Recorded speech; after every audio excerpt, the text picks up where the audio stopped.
ॐ भूर्भुवः स्वः तत्सवितुर्वरेण्यं भर्गो देवस्य धीमहि धियो यो नः प्रचोदयात्। ओम सभी को नमस्ते जी।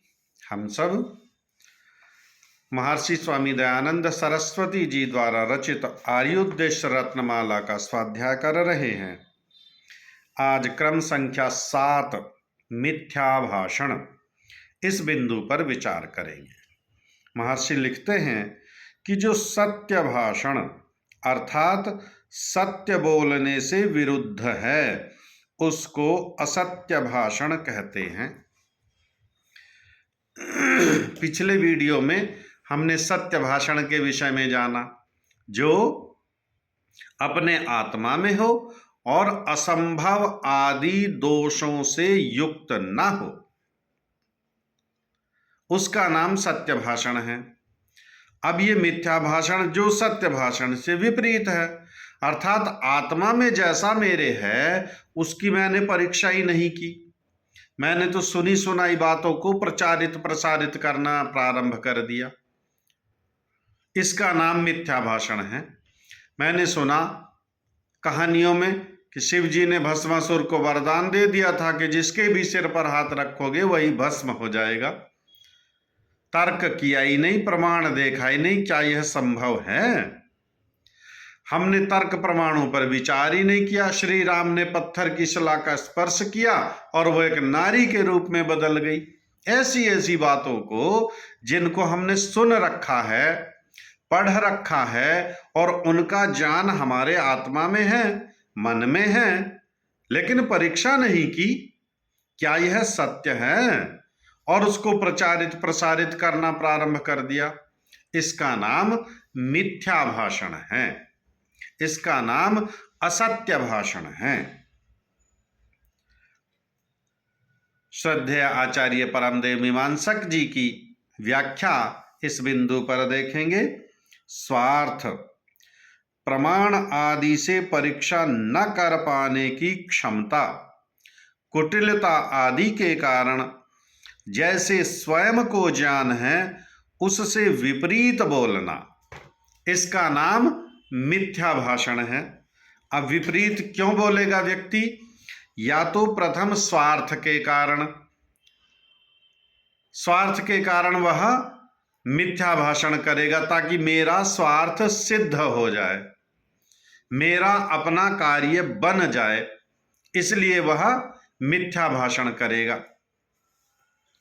या प्रमाण आदि की परीक्षा न कर पाने की क्षमता, एक व्यक्ति जानता ही नहीं प्रत्यक्ष आदि प्रमाणों के विषय में, उसके अंदर वो क्षमता ही नहीं कि वह उससे प्रत्यक्ष आदि प्रमाणों से परीक्षा तो कर ले, और फिर वह बिना परीक्षा किए हुए असत्य भाषण करता रहेगा, असत्य भाषण करता रहेगा। कुटिलता आदि के कारण भी जैसा स्वयं को ज्ञान है उससे विपरीत ही बोलेगा। मन में छल कपट भरा हुआ है और इस छल कपट से क्या होगा कि वह मिथ्या भाषण करेगा। मिथ्या भाषण करेगा तो झूठ बोलेगा, झूठ बोलेगा उसका फल क्या होगा? पाप, दुख मिलना है। अब ये झूठ क्यों बोला? स्वार्थ के कारण, प्रत्यक्ष आदि प्रमाणों से परीक्षा ना कर पाने के कारण। जैसा सुना था कि श्री राम ने पत्थर की शिला का स्पर्श किया पैर से और वो छूते ही मनुष्य के रूप में, एक स्त्री के रूप में परिवर्तित हो गई। अब प्रत्यक्ष आदि प्रमाणों से देखें, प्रत्यक्ष में तो ऐसा कहीं दिखता नहीं किसी ने पत्थर को स्पर्श किया हो और वो आदमी में परिवर्तित हो गया हो। शास्त्रों में भी, सत्य शास्त्रों में भी ऐसा कहीं प्रावधान नहीं। ऋषि वाल्मीकि जी द्वारा कृत रामायण में भी ऐसा कहीं प्रसंग नहीं। अनाप्तों के ऐसे कथन हैं, उन्होंने ऐसी मिथ्या भ्रांतियां चलाई हुई हैं। अनाप्तों के कथन प्रमाणिक नहीं होते, ऋषियों के कथन ही प्रमाणिक हैं और ऋषिकृत किसी भी ग्रंथ में इस प्रकार का कहीं कोई वर्णन है नहीं, इसलिए यह सब मिथ्या भाषण है। अथवा व्यक्ति कुटिलता के कारण मिथ्या भाषण करता है या अपना स्वार्थ सिद्ध करने के लिए मिथ्या भाषण करता है। आप मुझे 10,000 रुपये उधार दे दीजिए, सुबह ही मैं आपके लौटा दूंगा, जैसे ही बैंक खोलेगा, बस अभी मुझे किसी को देने हैं और जैसे ही बैंक खोलेगा मैं आपके सुबह 10 बजते ही ला करके आपको पैसे दे दूंगा। स्वार्थ सिद्ध करना है, पैसे की आवश्यकता थी, 10,000 रुपये ले आए मांग करके, इस प्रकार झूठ बोल करके। अब वो अगले दिन उन्होंने पूरे दिन प्रतीक्षा की, वो तो पैसे लौटाने नहीं आए। एक दिन 2 दिन फिर प्रतीक्षा की, तब कहा आप तो कह रहे थे मैं कल ही पैसे बैंक खुलते ही लौटा दूंगा, आपने तो लौटाए नहीं। अब उसको और 4 बहाने बनाना और 4 बहाने बनाना, उसके साथ में छल कपट करना, ये सब क्या? मिथ्या भाषण। जैसे उदाहरण दे रहे हैं आचार्य जी, जैसे दुकानदार ने 10 रुपए की वस्तु खरीदी, परंतु ग्राहक से स्वार्थ हित कहते हैं कि यह वस्तु तो खरीदी ही 15 रुपए की है और देते हैं 13 रुपए की, तो यह मिथ्या भाषण हुआ। खरीद कर वो 10 रुपए की लाया था और 13 रुपए क्या उसने आपको बेच भी दी, 3 रुपए का मुनाफा भी कमा लिया। लेकिन जब ग्राहक गया मोल भाव करने के लिए तो ग्राहक से मांगे उसने 18 रुपए, 20 रुपए। ग्राहक कहता है जी 10 रुपए ले लो, मैं तो 10 रुपए दूंगा। दुकानदार कह रहा जी खरीदी मेरी 15 की है, आपको 10 की कैसे दे दूंगा, घाटा थोड़ा ही खाऊंगा, घर से थोड़ा ही दे दूंगा, ये तो खरीदी 15 रुपए की है मेरी। और फिर सौदेबाजी करते करते अच्छा चलो 15 की ले जाओ, आपको नो प्रॉफिट नो लॉस पर ही दे रहा हूं, और फिर और 2 रुपए घट गया, फिर 13 में ही दे दी। अभी कह रहा था कि 15 की तो खरीद है मेरी, लेकिन अब पुनः दे दी फिर उसने 13 में ही, और उस पर भी 3 रुपए का लाभ ले लिया। ये क्या हुआ?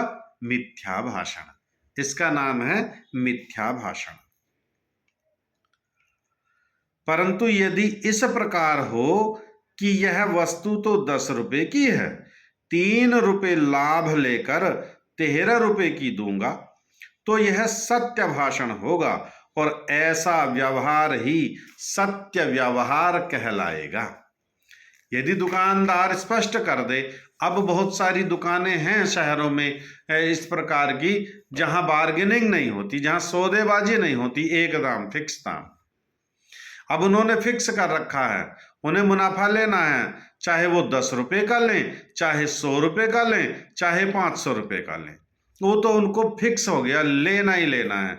लेकिन मिथ्या भाषण से तो बच गए, सौदेबाजी से तो बच गए। सौदेबाजी में ज्यादा मिथ्या भाषण होते हैं। आप भी मिथ्या भाषण करते हैं खूब, नहीं जी मुझे तो 10 रुपए की जच रही है, 10 से ज्यादा की मुझे लेनी ही नहीं, 10 से ज्यादा की लेनी ही नहीं, और आपने भी फिर 13 की खरीद ली। तो मिथ्या भाषण दोनों ओर से ही हुआ।